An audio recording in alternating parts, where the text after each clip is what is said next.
Hello guys, welcome back to my YouTube channel, and if you're new here, my name is Obu Godswill Uche. How have you guys been? Hope you guys are doing alright. Today I have with me a special guest, and her name is Erica. Okay, Erica, you're welcome. Today we'll be reacting to 10 biggest lies about the Philippines. Okay, so we know the Philippines are a country in the Asian part of the world, and I've watched the movies and the rest. I know you watch a lot of Philippine soap operas. Yeah, kinda. Okay, guys. Without wasting much of your time, let's get right into this. The Philippines is a country that we love to talk about here on FTD Facts. So much can be said about the beauty of the country as well as the beauty of the people. Yet, even still, there are many stereotypes, misconceptions, and straight up lies that have been put on as labels on the country and its people. Welcome back to FTD Facts. My name is Leroy Kenton, and for this episode, I'm going to be looking at 10 of the biggest lies, stereotypes, and misconceptions about the Philippines. Okay, so let's get into this list. At number 10, Filipino women are submissive and quiet. Like every other country though, women come in a variety of attitudes. Some a little bit more attitude prone than others. But either way, Filipinas are just a conservative type of woman. According to sources, Filipino women, they find it uncomfortable to mingle or even interact with male foreigners and even their own men. They also have a reputation of being quiet and shy, but this is normally because they feel that they don't have the adequate skill of speaking English to the foreigners. So instead of speaking nonsense, they remain silent. The next lie is that the Philippines is one land mass. This is something that I've been guilty of thinking myself. But there's actually over 7,000 islands that make up the Philippines, and around 2,000 of them are inhabited. And this is known as an archipelago, which is a collection of islands or sometimes a sea containing a small number of scattered islands. Now, the Philippines has a total land area of 300,000 square kilometers, which works out to be 115,831 square miles. This makes it the world's largest island country. The Philippine archipelago is divided into 3 island groups: Luzon, Visayas, as well as Mindanao. The lie number 8 is Filipinos don't speak English. So when tourists visit the country of the Philippines, they're usually surprised at the fact that Filipinos, they actually learn English as their first language. Most Filipinos also learn it alongside Tagalog growing up. Although some Filipinos will have a distinct accent while speaking English, English-speaking tourists will have little or no trouble at all communicating with them.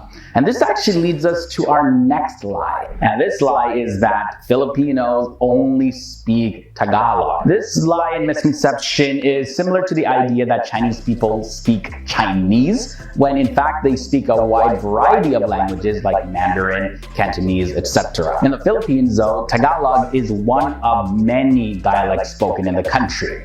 Back in the year 1937, the government, they adopted Tagalog, elevating its status as a national language of the Philippines, also calling it Filipino. And it has since become mixed with other existing Philippine dialects as well as foreign languages like English and Spanish. Now when it comes to native languages and dialects, there are more than 200 in the entire country. Number 6, all Filipinos share the exact same culture. So being an archipelago, like I mentioned earlier, historically there was no actual Philippines to refer to. The different groups of islands being separated by large bodies of water, they contain their own distinct culture and language and traditions. Because of this, they were very distinct from each other. So then the movement for a united Philippines didn't come until the arrival of the Spanish, which was much later on though. Alright guys, so we reach halfway in this episode. We have 5 more lies to look at. And for more information about Philippines, I definitely want you to check out our video where we did 10 surprising facts about the Philippines. It is a mind-blowing episode. It's such a beautiful country, so much to learn about it. I'll link to it below in the video description section so you can check it out after this. All right, continuing. Okay, lie number 1 says Filipino women are submissive.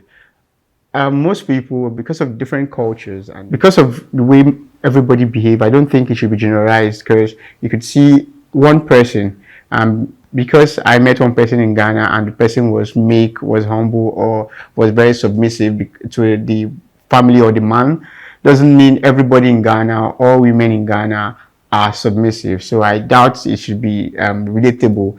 And also, I never knew Philippines speak English. I'm just finding out now. I felt they speak their own native language. So coming to see, learning that they speak Philippines. Wow. I think I've learned something new from me. What do you think? Yeah, that's true. Because I think English has been common to every country.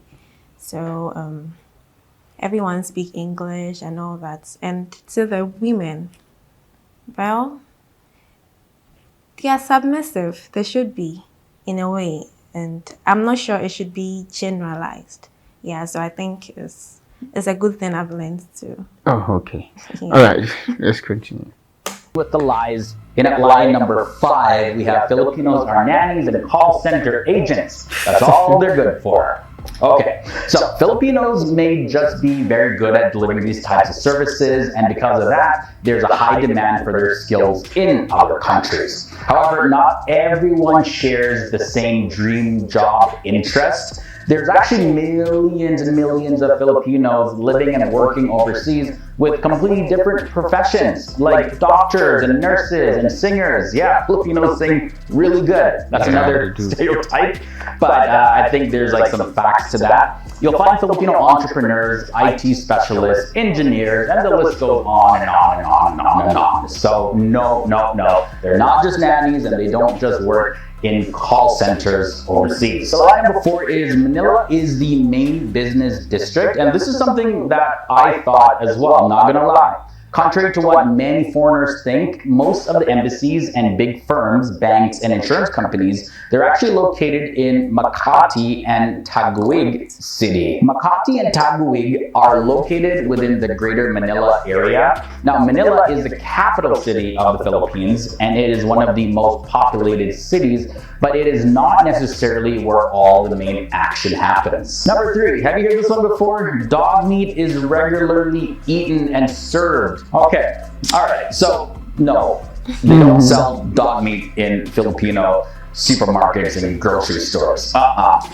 Eating dogs in Philippines it's a very taboo topic, and there actually are a few small groups, mostly of them are in the northern region of the country in the mountain province, where indigenous people as well as their ancestors have had a history of eating dog meat, but you're not gonna be finding it at restaurants or in grocery stores just like that. No, that doesn't exist. Number 2, Filipinos date foreigners for money and papers. All right, guys, so these ideas are largely perpetuated because of shows like 90 Day Fiancé, let's be honest, okay? But not all Filipinos dream of becoming an American or a British citizen or whatever. Some just love to travel and meet new people along the way.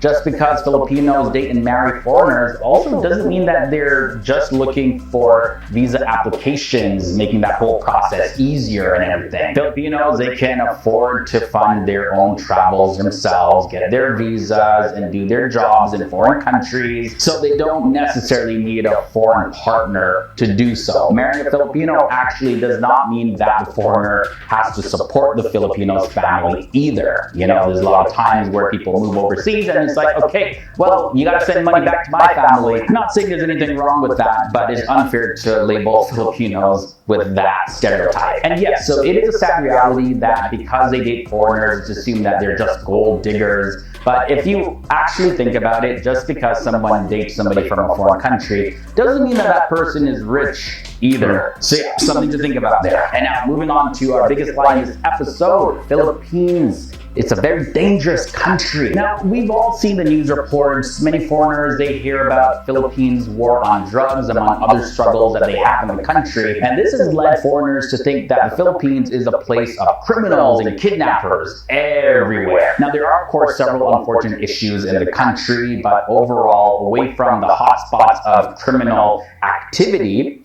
there are many beautiful places and safe places that you'll see in the Philippines. Not just the resorts designed for tourists, but many local places as well. Completely safe. Alright guys, so this concludes this episode. This was a look at 10 of the biggest lies about the Philippines. Hope this helped clear up some misconceptions. The country of the Philippines and Filipinos, they are an amazing group of people. Here at FTV Facts, we do our best to show love and appreciation to all people in our world. And really hope you guys enjoyed this one. Leave a like if you did. Don't forget to check out the recommended video. I'll link to it again in the video description section. And until next time, guys, stay awesome, stay educated. I'll see you in the next episode.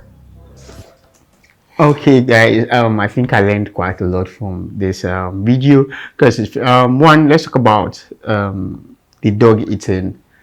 Yeah, I don't think in some countries in Ghana, most people do not eat dogs. In Nigeria, there's some part in the South who eat dog. Doesn't mean everybody or everywhere dogs are being sold. No. Also, Manila. I also thought Manila is the capital, the business district of Philippines, but I came to know that it's not. And also marrying for papers. I think it was influenced by this reality TV show they do, 90 Days Fiancé, TLC, and the rest of that. But it shouldn't be the case. People shouldn't really. I think it's because of the social media, what we see on media, and we tend to generalize it or try to apply what we see, and we feel that's the main issue. Now, it shouldn't be. Most people marry because of love or other things, and traveling for papers. You could actually get it yourself. Go to the embassy, get your visa, pay for your ticket, and not necessarily because you are in love or you're marrying somebody from the Philippines, you're going to take care of their family. So that shouldn't be generalized or stereotyped. Yes, it's necessary if you have the means and you want to support the family, yes, but it's not a must, it's not compulsory that you should do that. So what do you think? Okay, so I think it's everywhere because there are stuff being done that's our ancestors. Yeah. So it has brought kind of how do I put it? Kind of belief down that this kind of country, they are full of robbery, drugs, and all that. So I think it's something that is everywhere. Yes, and people believe based on what our ancestors did. That is making them believe that they do that. Yeah, see, somebody say one bad egg corrupt the rest. All right, guys, thank you for sticking with us. Thank you. I hope you've learned something new. I've also learned something new. And if you have any videos you want us to react to, kindly drop that in the comment section. Do not forget to like, share, and subscribe. The more you do that, the more encouraged we are. So come away next time. We'll say bye.